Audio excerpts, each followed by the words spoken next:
enough's enough. And I was going on, he had other fish to fry, and I wanted to get this job done. And I realised the only way to do it, you've got to start at the start and go right the way through, and that's what I did. Yeah. And I was interviewing loads of people. In fact, I seem to recall there's about 120 interviews I did, on top of the 30, plus 500 hours on the telephone. Yeah. So it really turned into a monster. Was this before computers? Were you typing this out on a typewriter? No, I was afraid you were going to ask that. I think computers were around, yes, they were. I'm afraid they were around, but not in my life. Yeah, so you did it all on a typewriter? I did it... No. You didn't handwrite it, did you? No one's tuning into this programme, are they? But I'm afraid, yes. You hand-wrote this? I hand-wrote it. Whole book? Well, that's yes. Extraordinary. Yes. Well, that's the way I do it. Because I tend to feel, if you handwrite it... So you were hand-transcribing the interviews, were you? Oh, I did that as well, yes. But not word for word, but just basic stuff. Yeah, oh, yes. Yeah. But handwriting it, I personally think, and I'm not the only one who thinks this, you're less likely to be verbose. And you take far longer to be satisfied with what you've done. Whereas if you've got it all beautifully up there, all typed up, then you say, you immediately think, fantastic, a work of art. Whereas me, with my crossings out, and also the thing which I may have crossed out, I think, hey, wait a minute, I quite like that. It's better than what I've replaced it with. So I think I'll have that bit that I crossed out. Well, you lose it on there, don't you? I think. There probably are ways of getting it back. But I think you're right, you're maybe closer to the core of the story, because there's something much more personal about handwriting things. Yeah, I think so. So let's have a look more about Joe. For people that don't know much about Joe Meek, let's just talk basically through his life just for a few minutes. So, Joe, what was the first record he made? Oh God. That's a hard one.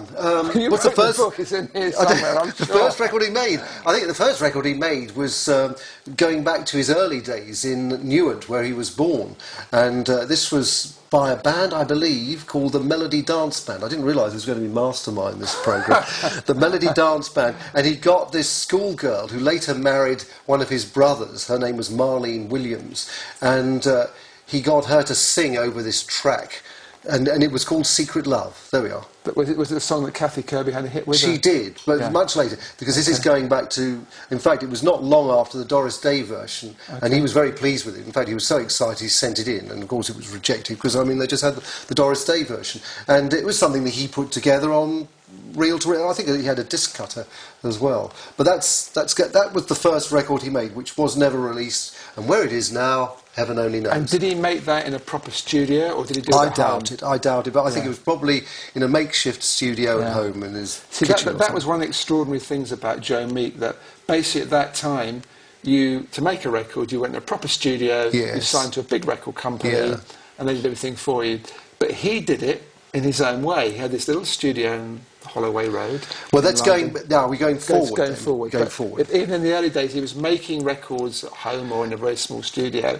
And then he was putting them out himself, was he, at that time? No. At the very beginning, it was more of a hobby than anything else. So he just made the tracks? He was into creating sound effects more than records. That was his first love. What you could do with the screech of tyres and a bucket of glass with a brick being dropped into it, so it sounded like a car crash, all that kind of thing. In fact, these things, this great dedication, this determination, plus the boundless imagination, that's what I admired most about him. So he was an incredible creative character. Oh, yes, very, very much so. But, you see, I used to ask people at the end of my interviews what made him tick. Because I thought, well, if I don't find out what made him, gave him the drive, then this book is a waste of time. You're absolutely right, yeah. I really want to know what drove him. Yeah. And I'll ask people, and they'd usually come up with these rather lame opinions like, well, he loved his music, and he was a very lonely man, and, that's the way he passed the time. And I realised, much later, it's long before the book was finished, fortunately, I realised that it was back in the childhood. It's all in the childhood. That's what made him, because he was very much an outsider. Yes. He was teased rotten. He had an awful time of it. He had a really bad time of it. He had a few friends. I'm not saying he had no friends, but he was a little bit effeminate. So he was a vulnerable character. He was very vulnerable, yes. And he he was up against these kids teasing him to such an extent that he used to hide himself away, and he was messing around with wires and batteries, and then he got into radios and so forth, and always on the outside. And because of all this almost, well, you could call it victimisation, eventually he left. He left his hometown and came up to London, hoping in London he would be treated rather better. Although it was better to a certain extent, but because he was homosexual. Yes. And in the 50s, it wasn't the time, even though, let's get my dates right, 1956, they had the Wolfenden Report, and they did recommend decriminalising homosexual activity between adult males, 21 or above. But it didn't go ahead, though, until the year he died, so about another 10 years later, 1967. So they had to keep it hidden, that side. They kept it hidden. But then, on the other hand, I've read about this recently, or heard about it on the radio, a lot of people were upset about it. They didn't want it legalised.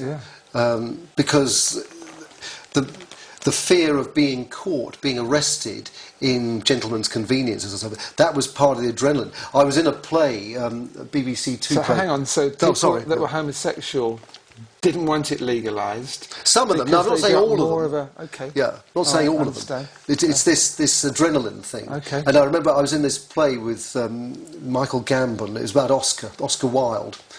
And I was only in one of the episodes. And one of the other episodes, as we were watching the preview, I was thinking, God, that's great. I remember my girlfriend next to me, and I sat up like that. And she said, Oscar had been, for the first time, been invited to one of these male brothels. And, well, he did whatever they did in this male brothel. And afterwards, you see him writing in his diary, sitting at his desk, writing his diary. It was like feasting with panthers. The danger was half the excitement. Great. I used that because that explains so much. Because I could never understand why would he want to go to these dirty, filthy places. Okay. And that was it. He got an adrenaline rush just from the smell of urine, believe it or not.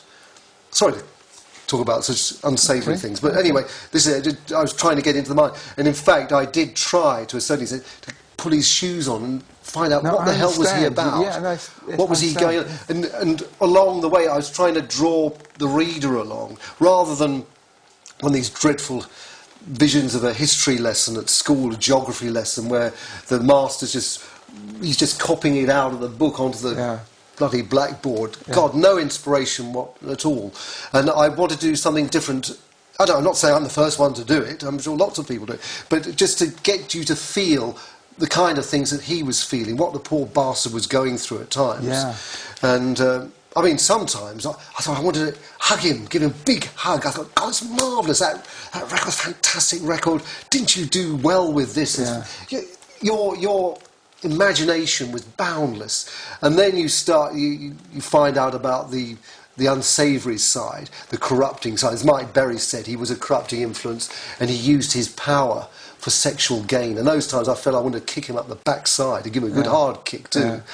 But I mean, no one's perfect. And I remember my dad used to say, he said more than on one occasion, John, what do you want to write a book about such a horrible person?